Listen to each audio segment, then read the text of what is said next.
Hey all, welcome to Parker's Reefs. On today's episode, we're going to start to cover the 2-year update on my dream reef tank.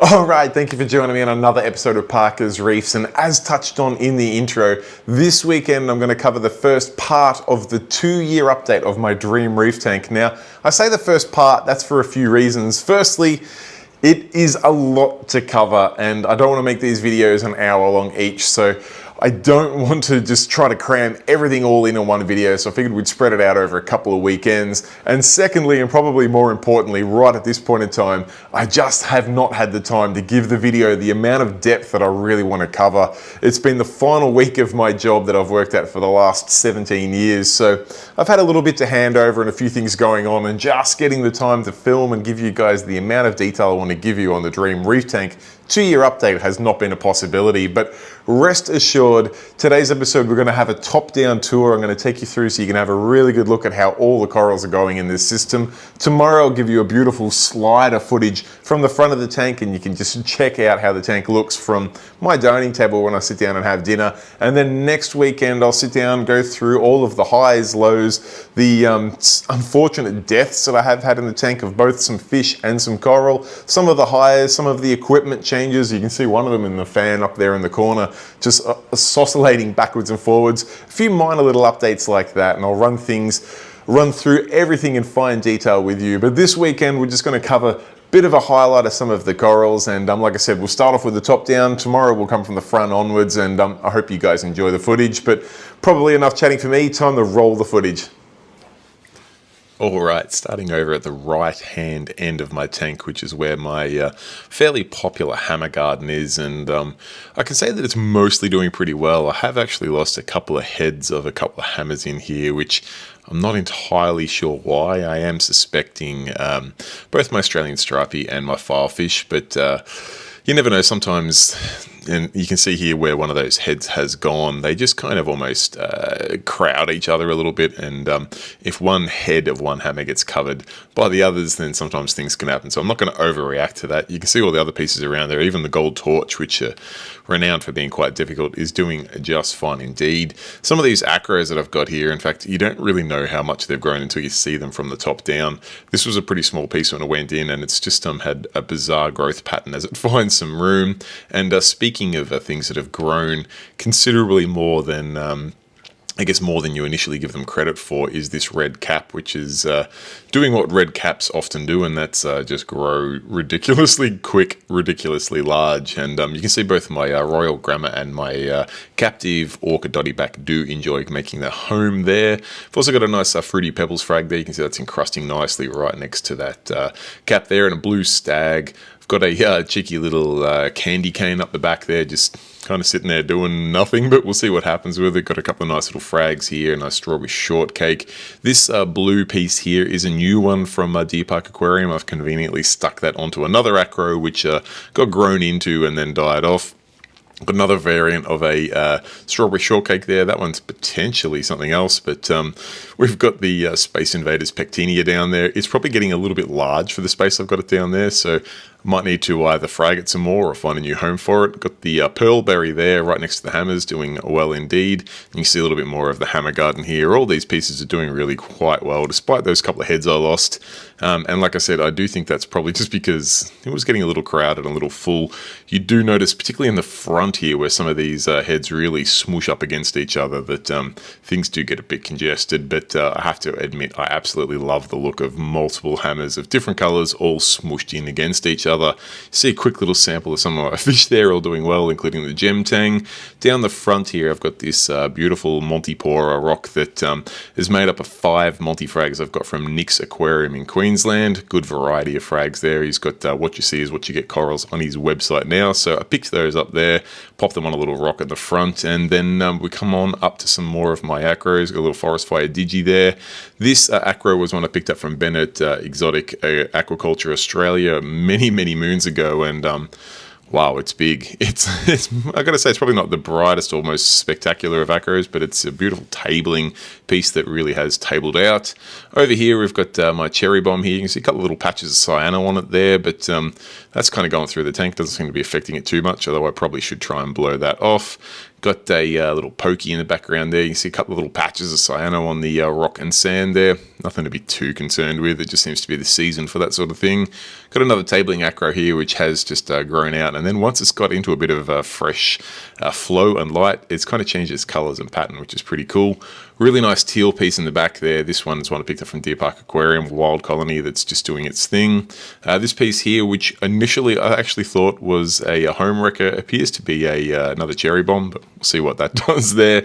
This, I'm not sure if this is still a Dustin's cousin or something else, but it's a blue and green, very rapidly growing piece, is just doing everything it should. Now moving on to the next sort of section of the tank, we'll just start off where those multi-frags are. Next to that, I've got a beautiful, what do they call that? The fireworks acro, another multi down there. We've got my main toxic candy cane here. And then just up behind that's probably my favorite piece in the tank right now. And this angle is the worst for it because it's a piece that goes straight up vertically. It's this beautiful bright pink Monty, and it's finally encrusted and looking really cool on the tank. Then I've got a little bit of red dragon there, which I picked up recently from a tank shutdown. In fact, picked up a number of pieces there, so we'll talk about that a bit more detail soon. See a couple more of these. There's actually a variety of blue acro in there, all sort of growing into each other. Then there's this beautiful spath or millie here. Real solid reddy pink color to it, looking an absolute treat. And then just to the left of that's the first ever SPS piece I put in this tank, and was surprised at how well it did. But sneaking up the back there, you got a couple more just random wild acros. You got a green goblin there, which half died off, but is seemingly coming back. Got this quite fine branched pink piece there, almost like a red dragon, but not. You got your standard sort of bonsai there. Couple more assorted pieces here. You can see a little bit of bubble algae at the base of this piece here, but thankfully the bubble algae hasn't exploded in the tank yet, so I'm not stressing too much about it. Really nice little pink acro there. That one's difficult to show the color on screen, but it gets these beautiful green highlights. This piece here is another one of my favorites. I picked this up as a Wild Colony from Deer Park Aquarium, and it came in almost black, and I have to say that it's kind of just turned into almost a black cherry color now. Really love the contrast it gives next to this stunning blue piece here, the real smooth skin with the white highlights on it. Really contrasts very well. We'll move on to the next section of the tank, which over here you can see I've got another fireworks. Got a beautiful solid red goniopora there. There's a little Aussie Maleficent there, a frag that hasn't done much since I put it in the tank, to be honest. You see a little bit more bubble algae at the base down here, but again, it's staying at the base, doesn't seem to be causing too many dramas. This is a new red piece I picked up from Deer Park Aquarium. It's still in its sort of rusty red color, but it's only been in the tank for maybe a couple of weeks now, so I'll give it some more time. Green torch is doing really well. This is where I had a gold torch that didn't make it, so I've just stuck a Lobo and another frag on there, and got another Lobo down there in the sand, which is an absolute stunner. This piece here is really cool. This absolute magenta colored, I'm not even sure what type of acro it is, but it's an SBS. It's got really nice colors to it. Heading up here, we can see I've got my bluey purple Robusta that's not a Robusta, but I bought it thinking it was a Robusta, but it's got similar sort of growth patterns. Just coming across to show you that first ever SPS I put in the tank, which has got an incredibly tight growth pattern. I am surprised that it's still surviving. I would have expected this to get a bit of detritus or a bit of I don't know, a bit of an LPS or something floating, getting stuck in there and for it to rot out, but I'm still doing it just fine. What else we got along here? We've got up the back here, there's a couple of assorted pieces here that I'm not sure why they're not colouring up as much as they probably should. They're still sort of a little bit brown, but we'll give them a chance. I'm not big on ripping things out. Even when they die, you can see here I had a big colony here that unfortunately did grow into, or had two pieces grow into it from either side, and then unfortunately wiped it out. Normally, people will rip out colonies that have died, but for me, they just make the perfect opportunity to stick new pieces in the tank like I have here. This piece here is actually meant to be white. So it's not dead. That's the color it is. It's quite happy and healthy. It's actually getting a little bit of a pearl color through it now. So we'll monitor that one, see how it goes. Over here, I've got a bit more of that really quick and very hardy blue and green piece growing away. Got a lovely pink digi there, trying to keep up with the forest fire and the blue digi, which just grow ridiculously quick, especially the blue digi that just takes off before your eyes. But the pink digi is considerably slower, and always the way. The pretty ones take a little bit longer. Now, along the front there, you can see Gonies, got the Deshies, Bower Bank here, but let's sort of keep on the SBS track. Got a nice bit of PC Rainbow here. In fact, I've got two different pieces of PC Rainbow here, but for no surprise, being near each other, similar sort of conditions, they're turning out similar sort of colors. A couple of other pretty cool pieces in there as well. Some more bonsai action there, some more smooth skins. Of course, the Walt Disney here, which is not looking too bad at all. It had a little patch there where it had a little bit of detritus stuck to it, which burnt a little patch on it, but you can see by the polyp extension and the growth on that guy, he's doing just fine. I do actually have a couple of frags of that ready to take in. And speaking of frags, this green stag back here, I've cut a few frags of that, which I'll have in a Deer Park aquarium to give away for free. Anyone that's chasing any green stag, I've got a few pieces of that, first in, best dressed. No need for any purchase or anything, just if you need a nice, easy to keep SBS, you're welcome to put it in your tank. Now, we've got some blue stag here as well, which has had some interesting growth patterns where other pieces have grown into it, where the flows absolutely smashed it or where the lights shaded it, but it's still kicking along just fine. I've got my supposedly red polyp Dallas back there doing very little, but it's still alive, so we won't give it too much of a hard time. We've got a beautiful colony that I picked up from Richard, and his tank shut down there. And then speaking of Richard's corals, I picked up this incredible spath or millie from Richard, which is just incredibly gold with red polyps. Really nice. And speaking of gold, I've got that nice plating coral in there. I've got a couple of pieces that grew into each other here. Got a bit more of Richard's red dragon and this absolutely stunning blue wild colony that I picked up from Deer Park Aquarium.